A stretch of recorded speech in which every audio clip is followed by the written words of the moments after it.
Our ancestors had no writing, no books, no phones. How did they pass down what a mammoth looked like? The answer is scratched onto a wall deep inside a cave in France, and it changes everything we assumed. Picture it. A narrow limestone crack. Someone crawls in on their belly holding a torch of pine and fat.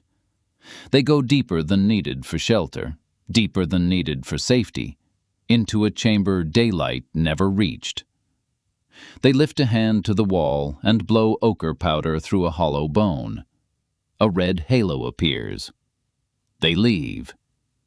Nobody sees it for 40,000 years. That's the mystery. And the answer isn't really art.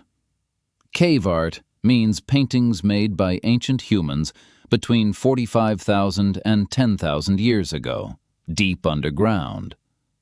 The famous sites are Chauvet and Lascaux in France and Sulawesi in Indonesia, where a warty pig was found. That pig, painted on limestone, dates to over 45,000 years, the oldest figurative drawing on Earth. Most people picture a caveman with a stick drawing a bison because he was bored. Turns out, that's wrong. These weren't idle sketches. They were made deep inside caves, in places that took real effort to reach. Pigments had to be mined, ground, mixed, and carried by torchlight through tight passages. Nobody does that accidentally. And here's why the question matters.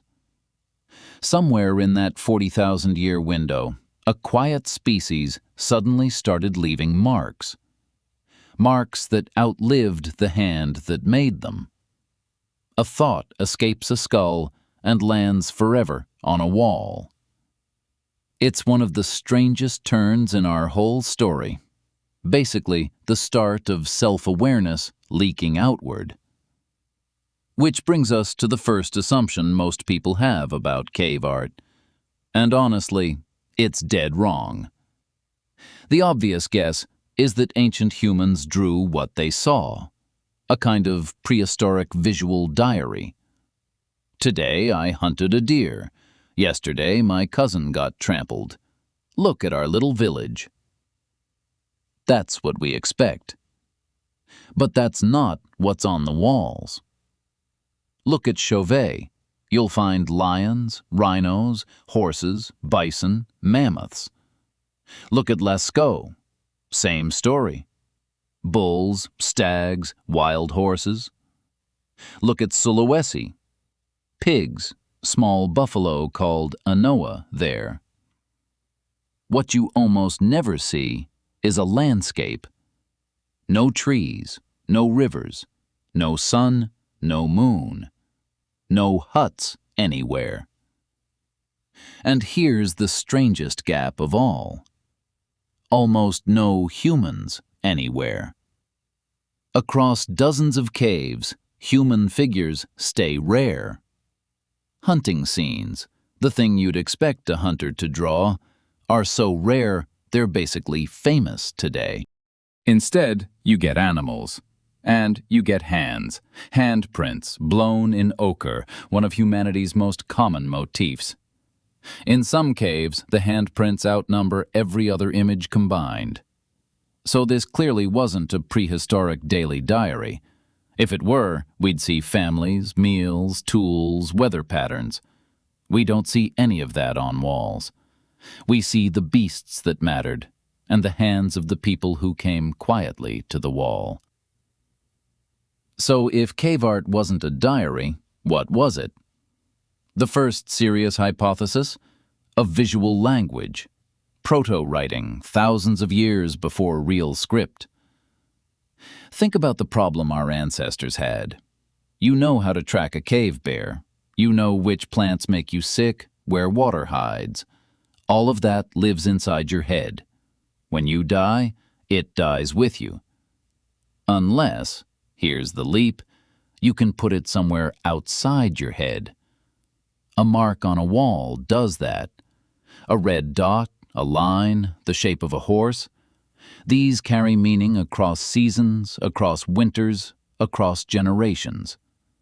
Scientists found certain non-figurative signs, dots, lines, crosses, ladders, hand stencils, repeat across caves thousands of kilometers apart.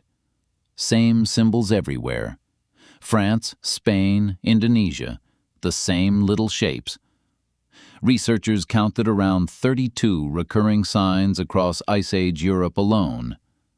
That's not coincidence. That's a shared vocabulary. Not a full language, not grammar, but agreed-upon shapes that meant something to the people who made and recognized them. Imagine you're walking through unfamiliar territory. You spot a mark left by someone a generation ago, and you know what it means. That's magic. That's memory outside the skull. But repetition alone can't explain the deep caves. Here's the part that breaks the simple communication theory. If you're leaving messages, you leave them where people will see them. At the entrance, on the trail, where the water is, not buried deep underground. You don't crawl a kilometer into a pitch-black cave and paint a rhinoceros on a ceiling nobody will find. But that's what they did, over and over. The most stunning paintings at Chauvet sit in incredibly remote chambers. Reaching them today requires ropes, helmets, and guides. 40,000 years ago, it required a torch and a reason. Whatever the reason was, it was worth risking getting lost in the dark forever. So a second hypothesis grew. Ritual. The idea? These caves weren't galleries, they were sacred spaces, somewhere between a temple and a theater. People went inside to perform something. Maybe a coming-of-age rite, maybe a hunt blessing, maybe a shamanic trance. A trance induced by fasting, by darkness, by the flicker of firelight on a moving painted cave wall. There's actually evidence for the trance idea. Researchers mapped painting locations against the acoustics of the caves. They found something odd. The most decorated spots often sit in places with genuinely unusual sound properties. Chambers that echo, that resonate, that turn a single human voice into a full, eerie, supernatural chorus. Places where a simple drum beat or a chant would suddenly feel supernatural. Now imagine you're actually inside.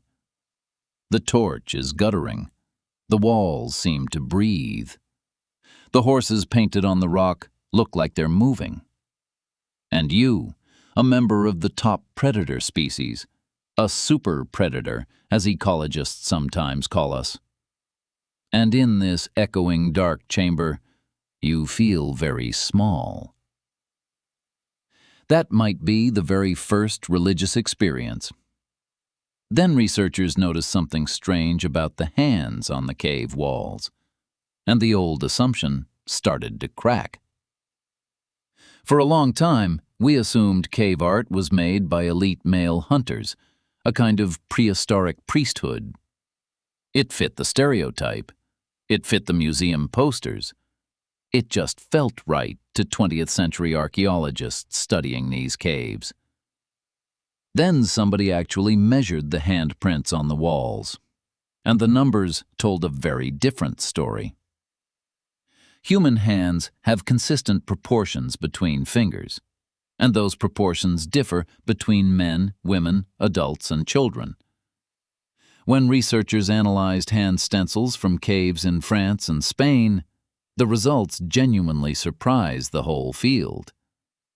A large share of the hand stencils, in some studies most of them, actually belonged to women, and a meaningful number belonged to children. Small children. Kids carried into the deep dark to leave marks. That changes everything. Cave art wasn't a members-only club for a special cast of elite male artists. It was a communal act. Whole groups were involved. Mothers, kids, elders, all pressing themselves into the wall. The cave wasn't a studio. It was a shared cognitive space where a community literally pressed itself into stone.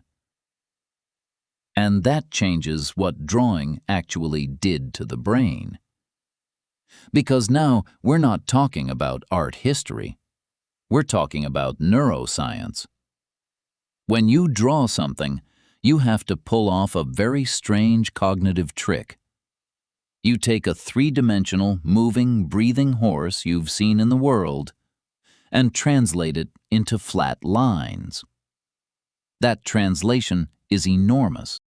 Your brain strips away color, motion, sound, smell, context, and finds the essential shape. Then it plans the marks, executes them, compares the result to memory, and adjusts. That's neuroscience in action. That is a full workout for abstract thought. Drawing externalizes memory. It puts a thought outside the skull. Other brains can see it, and you can see it again tomorrow. You can hold an idea still. That's a huge upgrade over pure verbal memory, which fades and drifts a little every time it's used. Once you can draw a horse, you can draw anything. A route, a plan, a count, a story. Studies show a deep link between mark-making and language development. The same brain regions light up together. Children who draw earlier often develop richer vocabularies, and the archaeological record hints at a similar pattern too.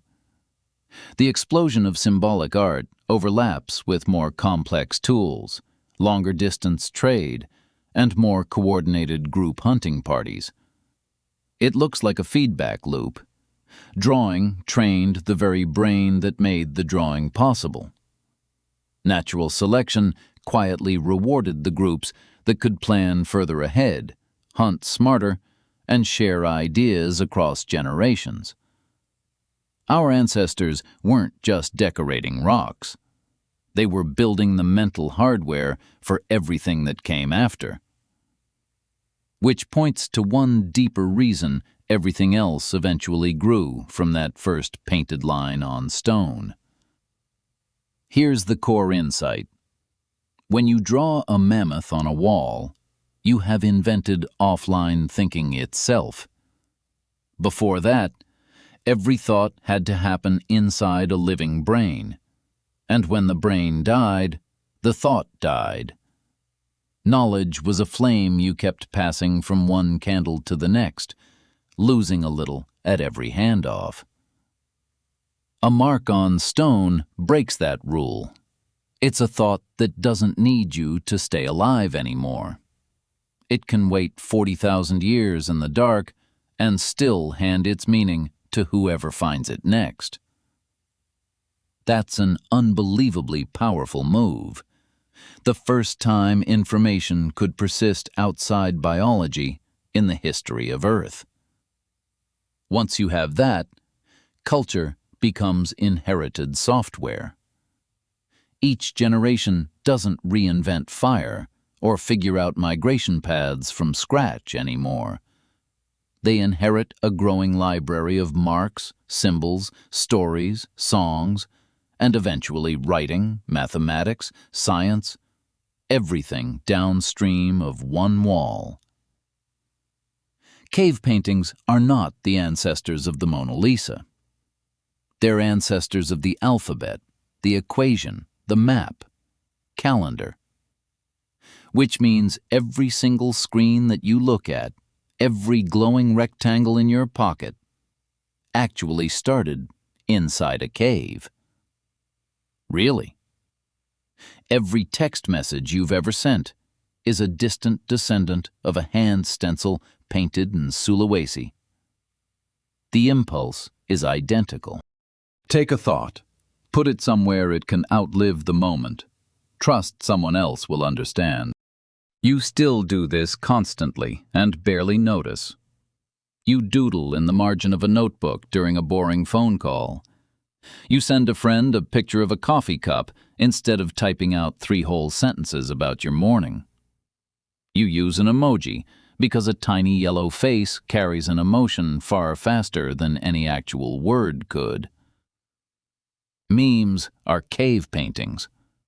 A meme is a shared symbol spreading across a community, meaning something specific to those who recognize it. 40,000 years later, we are still drawing on exactly the same wall, just with different tools. Watch a small child. Long before they can write a single letter, they already draw suns with tiny faces. They draw stick figures with round heads. They draw their family as a row of shapes holding hands together. Nobody teaches them this.